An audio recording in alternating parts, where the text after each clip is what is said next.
So guys, this is your 9th January 2019 question.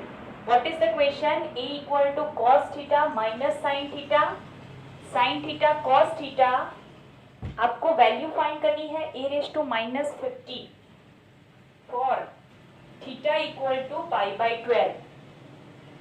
तो ये हमारा बहुत बार यूज किया हुआ डिटर्मिनेंट है, सॉरी मैट्रिक्स है, जो हमने टेक्स्ट बुक में मिनिमम 5 to 6 टाइम हमने यूज किया था.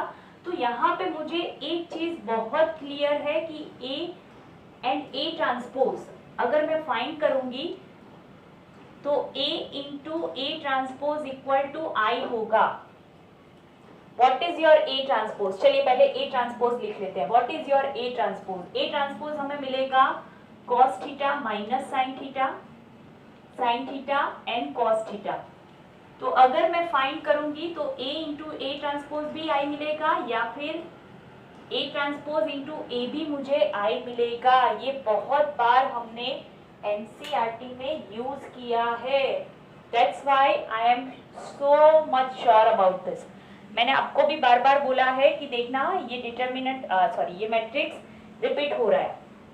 सो A into A transpose I है तो उसका मतलब क्या हो गया? You can write A transpose equal to A inverse. इसको मैं क्या बोलूंगी guys? This is your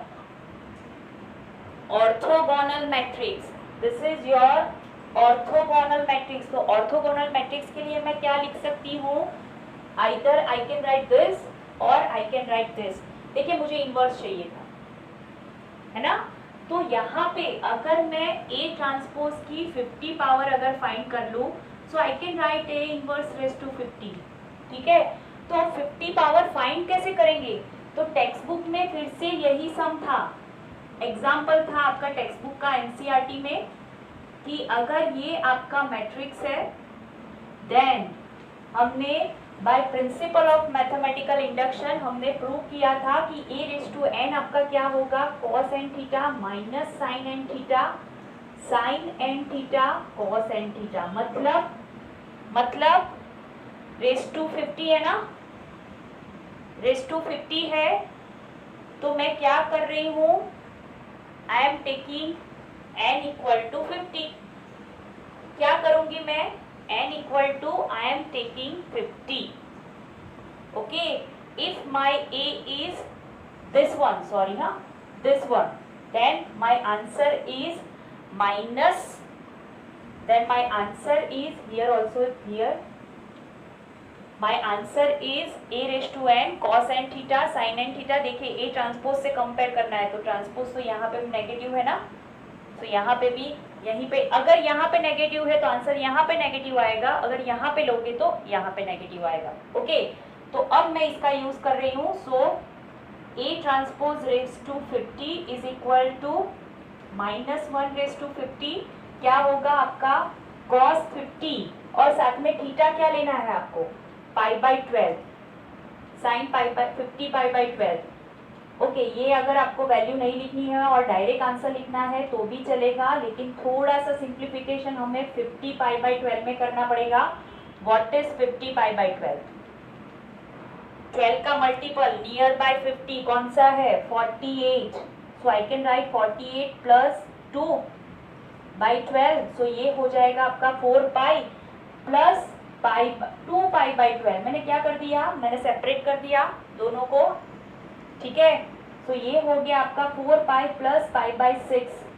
4 pi plus pi by 6, 4 pi मतलब आपका point A plus pi by 6 मतलब 30 degree first quadrant. So all are positive. तो इसको मैं कैसे लिख सकती हूँ? ये सारा सिंप्लीफिकेशन करके भी आप डायरेक्टली यहाँ पे वैल्यू लिखोगे, जेई है चलेगा. cos pi by 6 sine pi by 6 minus sine pi by 6 and cos pi by 6. It is your answer. बोलिए cos pi by 6 root 3 by 2. This is 1 by 2. This is minus root 3 by 2 and this is again this is minus 1 by 2 and this is again root 3 by 2. Okay. So this is your JEE question of 9th January 19 first shift. बोलिए, any doubts? में से each and every time at least one question तो होता ही है। तो ये आपका 9 10 फिर से शिफ्ट 2 का क्वेश्चन है। What is that? A equal to, question वो लोग देते डिफिकल्ट है, होते नहीं है। आपको देखने में लगेगा कि हाँ -50 पावर दे दी, यहाँ पे भी देखिए बहुत बड़ा क्वेश्चन दिखेगा। -t sin t 2 e raised to minus t sin t e raised to minus t sin t minus e raised to minus sin t plus e raised to minus t cos t। देखिए e raised to t is common in all,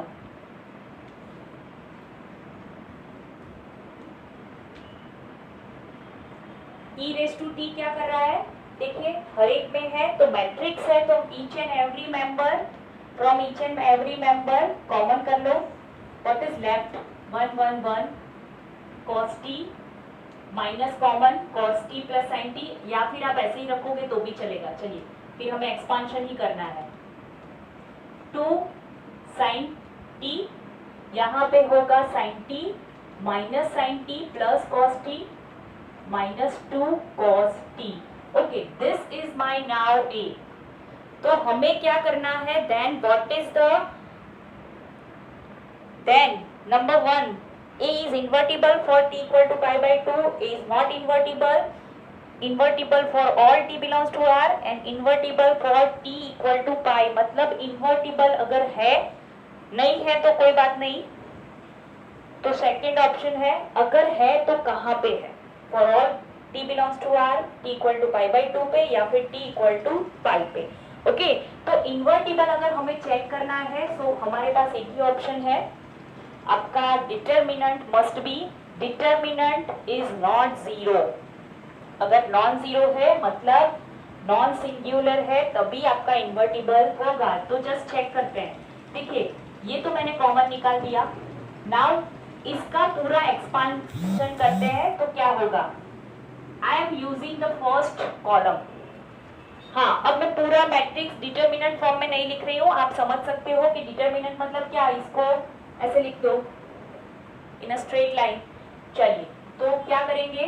देखिए multiply कर रही हूँ। So this is 2 cos square t minus minus plus 2 sin t into cos t, minus minus minus यहाँ पे हो जाएगा plus 2 sin square t, यहाँ पे बीच में नेगेटिव साइन है, हाँ, AC माइनस PD, तो यहाँ पे हो जाएगा -2 sin t into cos t। Guys देखो ये पहला वाला तो एकदम सिंप्लीफाई हो गया, ये हो जाएगा आपका cos square plus sin square that is 1 -1। चलिए इसका मल्टीपल क्या होगा?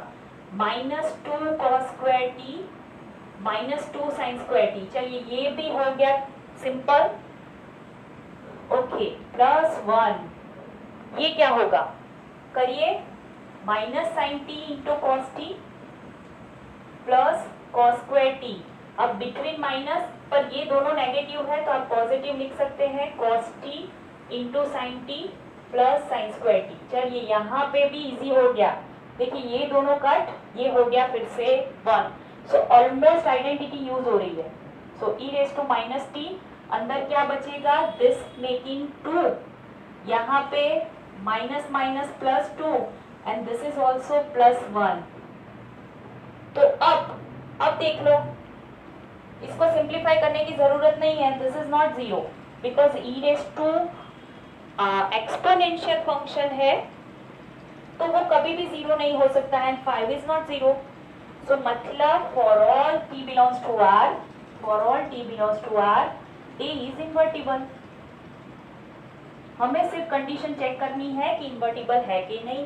सो क्या आंसर मिला? For all a belongs to r, t belongs to r, a is invertible। Okay, चलिए